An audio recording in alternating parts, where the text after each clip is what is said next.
Welcome to This Week in Black Media, January 20th, 2019. What we're looking at today is the January 20th page for the Ancestral Productions This Week in Black Media Smart blog. And you can see that the videos themselves can be arranged in a better fashion. We'll work on the architecture as we proceed. We have December's post and January's, and we'll be able to follow the content all the way through to the end of the year. At the end, we should have a nice piece of work and some surprises.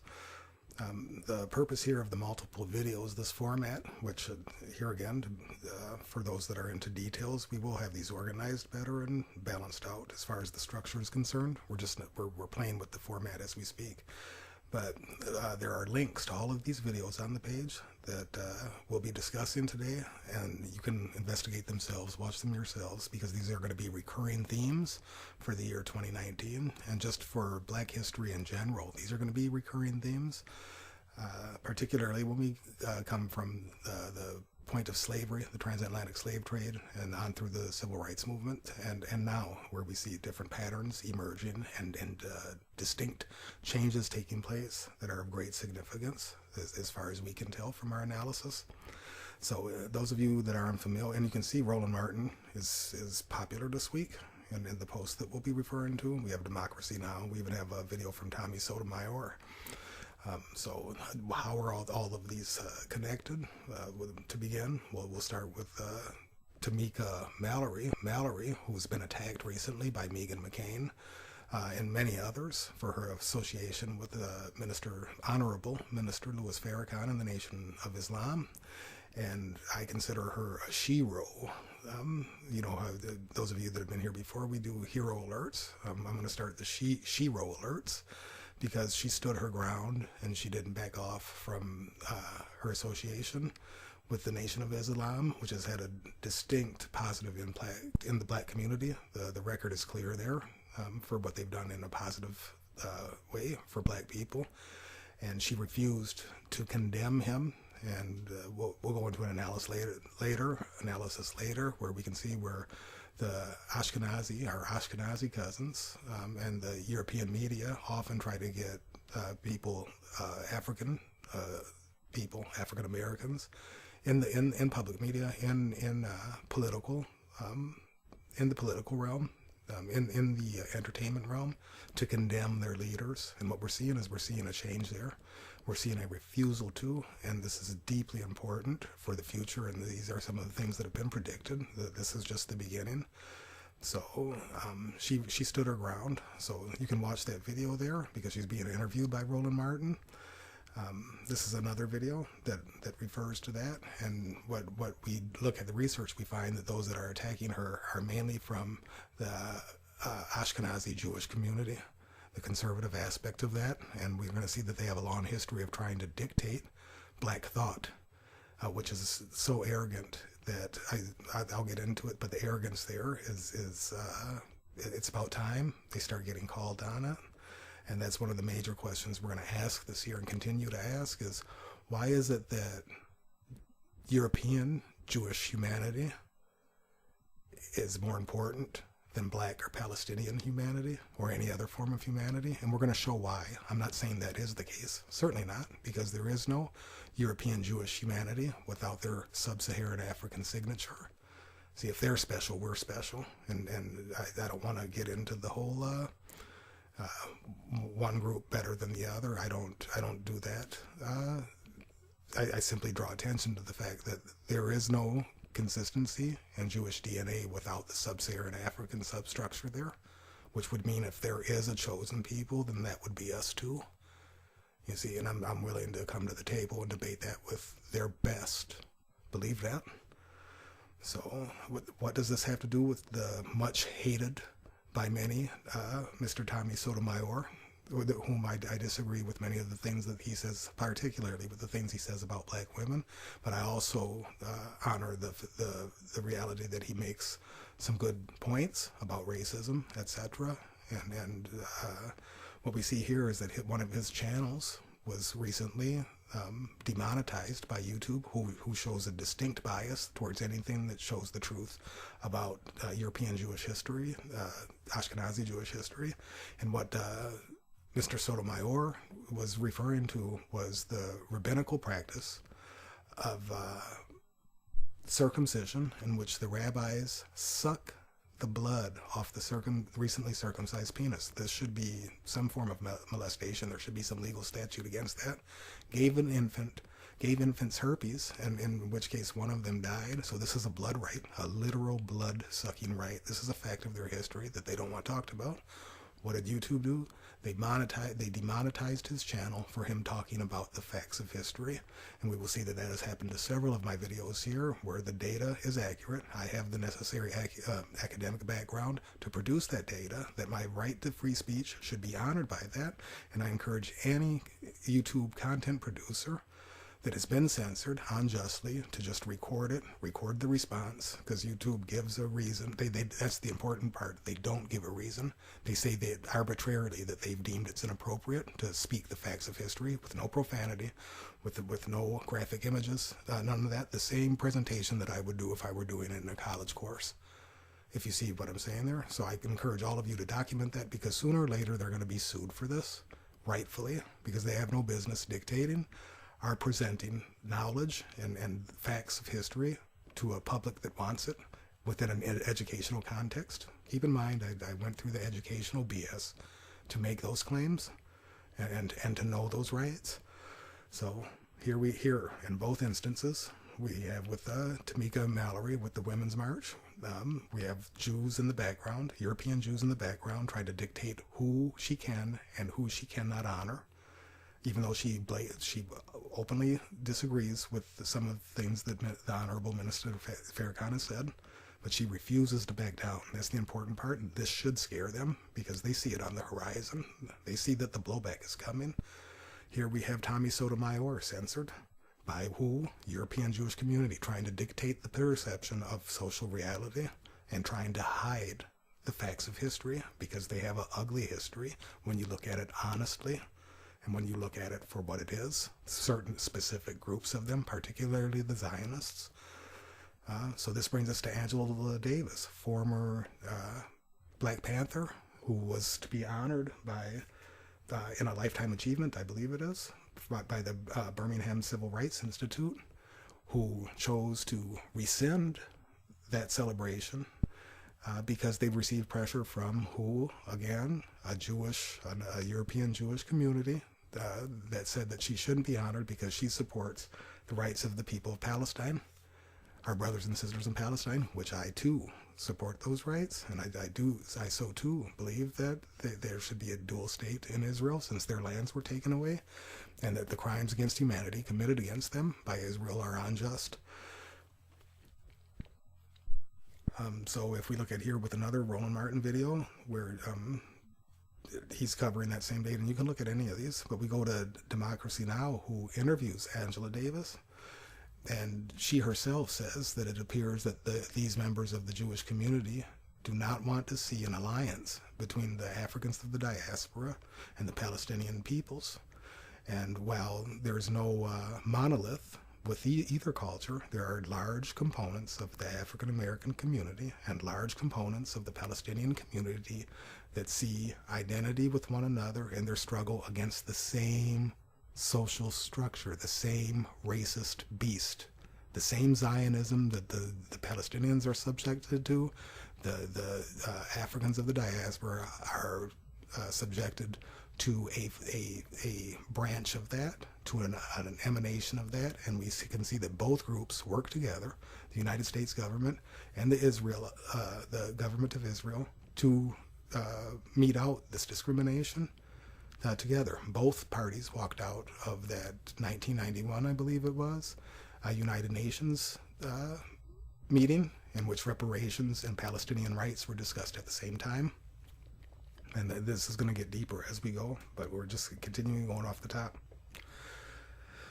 This brings us to this video here, to This Week in Black Media. I believe it was the January 2nd post that we did, where I emphasize, and I emphasize again before we go any deeper into this, is that it is not by any means all Jewish people that support Zionism, that support the crimes against the Palestinians that take place. There's many that want unity.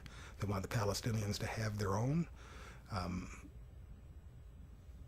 lands, etc. That they know that it's been wrong, that it's wrong. And keep in mind also that Angela Davis points that out. Anyone that's educated on the subject knows that we're not talking about the entirety of a people here. We know, not in any case, not in the case of Africans, not in the case of the Palestinians, not in the case of the European Jews. So what we talk about here is those. I concentrate on those that see unity and see the actions of Zionism as wrong, regardless if it's our Jewish brothers and sisters, regardless if it's Palestinians, blacks, Europeans, whatever. So it's important to make that clear. This brings us to Rashida Tlaib, who has been attacked by who? The same members of the Jewish community. They're trying to maintain the illusion of their history that is not an honest history. And she herself says that she brings up the legal legislation that has taken place with the bill, I believe it's S-720, which is the Anti-Israel Boycott Act, that has taken in some states the rights away of the right to protest away from its citizens. And there's 58 different legislatures in the USA government that have signed on to that legislation. And this video here, if you go to this one on Democracy Now!, Representative Tlaib informs us and shows us that this is an attack on our freedom of speech. And it is. Our government, 58 legislators, support a foreign entity, the nation of Israel, their support them dictating our right to protest them, saying that would be illegal. They're saying that we would be ineligible for certain grants, etc. It's an economic sanction against our right to protest. So this violates everyone. It doesn't matter what race you consider yourself. Then there are plenty of European people that watch the channel here. And not all of them by any means, I would suspect, are the nosy racists. I think the majority of them are the same ones that feel injustice is injustice, regardless of what race a person is. That's another important part there. So this is important for anybody. This is an insult to the Constitution for every citizen. It's an insult to our rights. It's an attack on our rights, and it's very deep. Here, this video from RT shows that Marco Rubio introduces this, and this, believe me, we're going someplace there. The Anti-Israel Boycott Act. This video down here from Democracy Now! Is an interview with the founder of Pink Floyd, who says that the BDS, the boycott.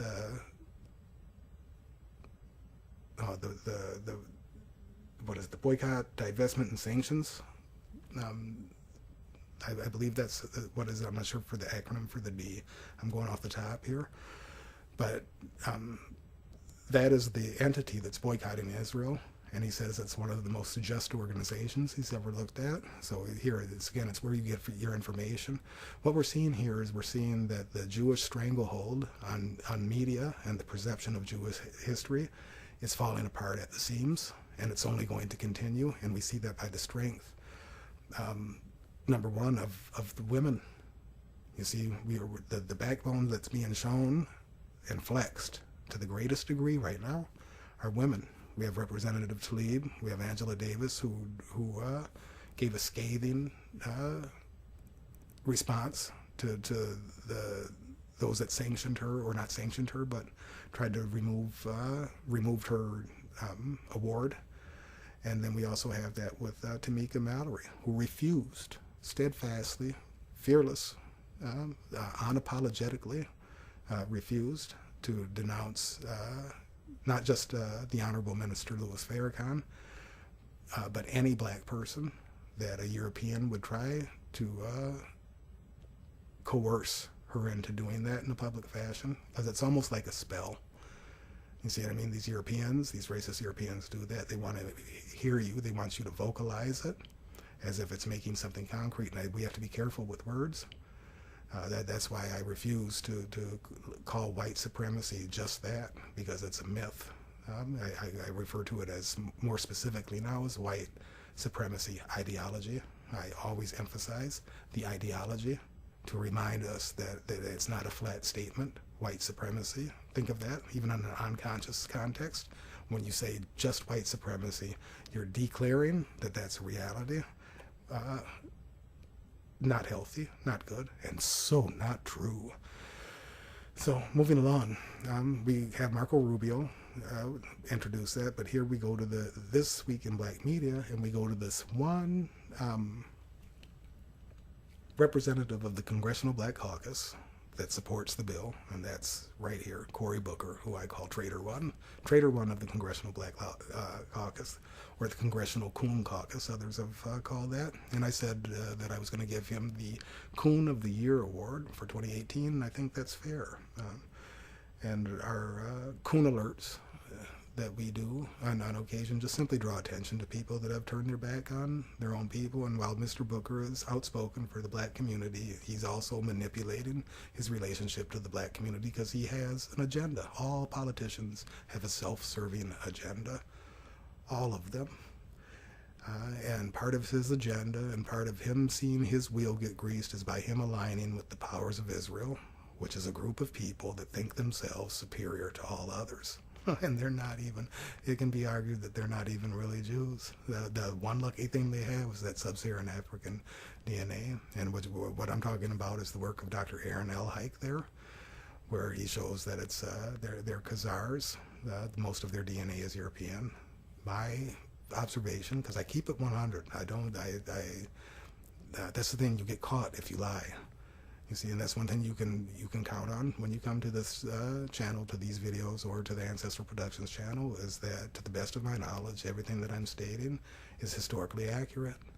And the nice part is if the data needs to be corrected, I will do that immediately. I have a vested interest in consistency and not being caught, and being trusted, and being a source of historical data that is legitimate and that doesn't have an agenda other than the truth, even though that truth, or that the facts of history support an African origin for the civilization of ancient Kemet, and also support a presence in the people of the Bible, be they Muslim or the ancient Israelites, which is tangential, but I'm trying to emphasize that there. So we're facts-based. We're facts-based, we're historical document-based, as far as facts can go within a historical conversation.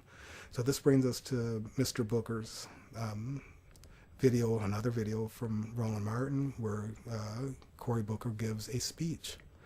And I listened to the whole thing, and to be frank, I wanted to puke that someone that can support the Anti-Israel Boycott Act, which supports the treatment, the ill treatment of the people of Palestine, any way you cut it. How he can sit and talk about the importance of humanity, and what I can't stand possibly more than anything is selective humanitarianism.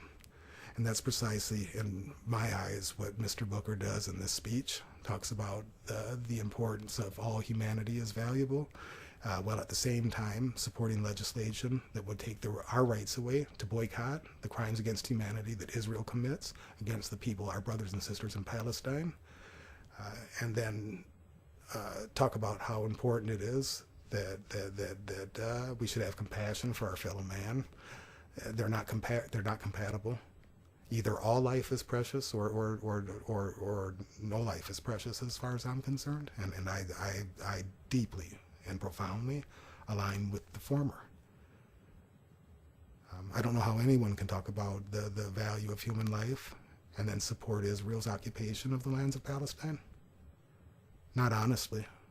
Not honestly. And if you doubt how sick they are, how demented the leaders in Israel are, and their treatment of the peoples of Palestine, I encourage you to watch this video here, about 25 minutes long, called The General Son. I posted it over 4 years ago.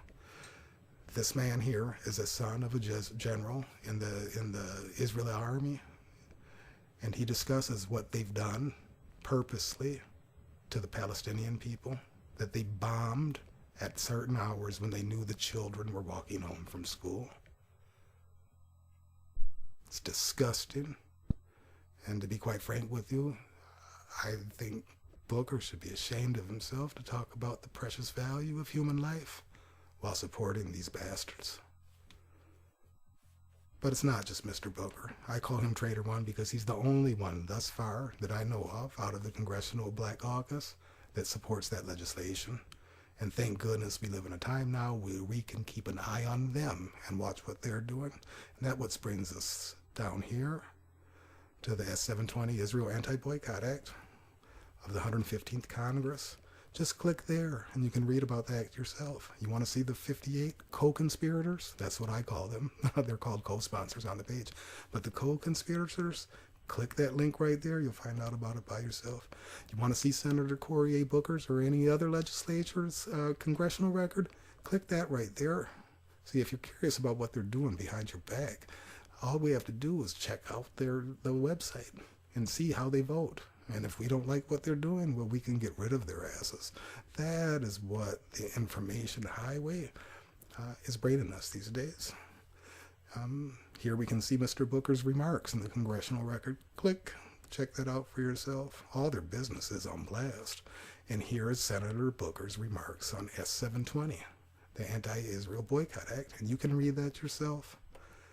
Click on that. You can get the PDF if you like it. You can view the text in a new window. That's how we're rolling these days. And here's his words. Oh man, major bullshit zoo there. So you can read this for yourself.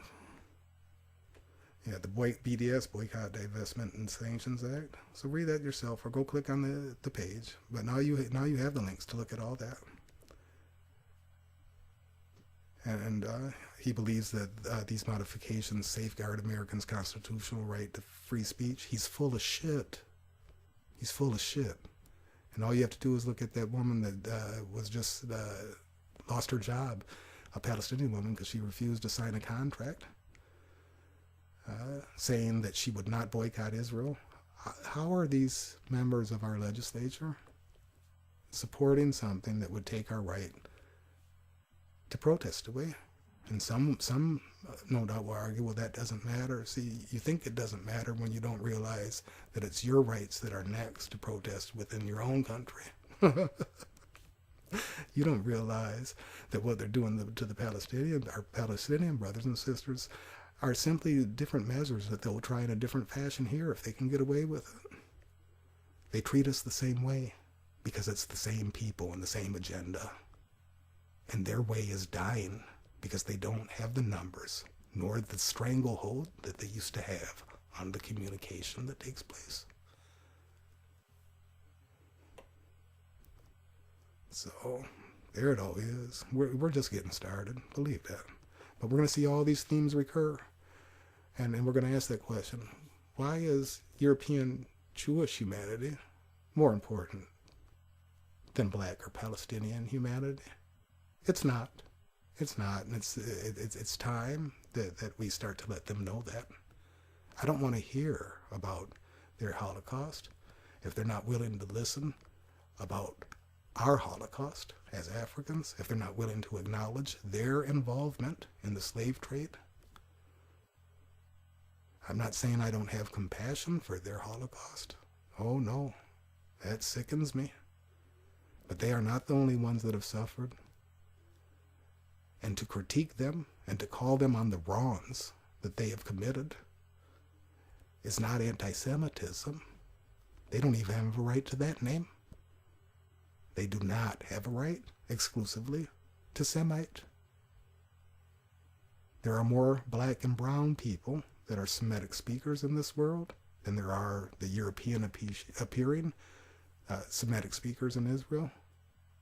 Note I say European appearing because they carry our signature.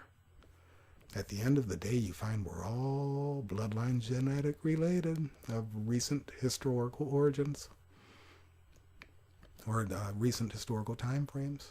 And that has religious and biblical and Quranic connotations that I'll go into at a later date on a whole other level that involves symbolism and certain interesting signatures within the religious texts, of which resonance is just mathematically so extremely unlikely, and I'm not a formal mathematician, but it's something worth considering all on its own. So, yeah, we're getting this together here, this smart blog, but you're going to have the references to these and all that. And my guess is this would be about 4 or 5 hours of research if you looked at all these videos.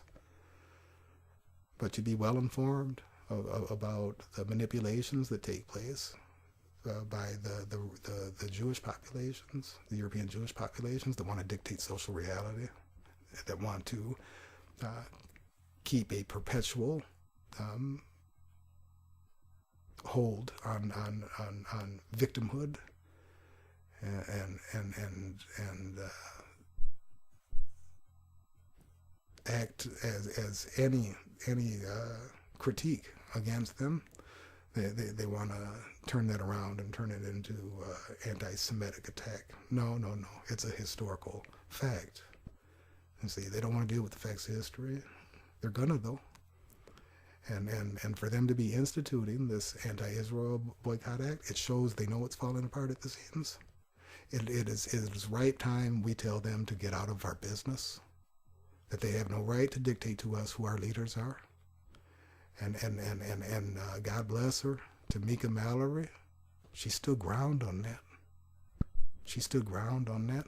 Rashida Tlaib, she stood ground on that. These people know who they are. And that's only going to spread. It's only going to spread. It is not good for them. Oh, it's a beautiful time to be here. It's a beautiful time to be black in America, more beautiful than any other time in this rancid nation's history. So on that note, until next week, this has been This Week in Black Media, January 20th, 2019.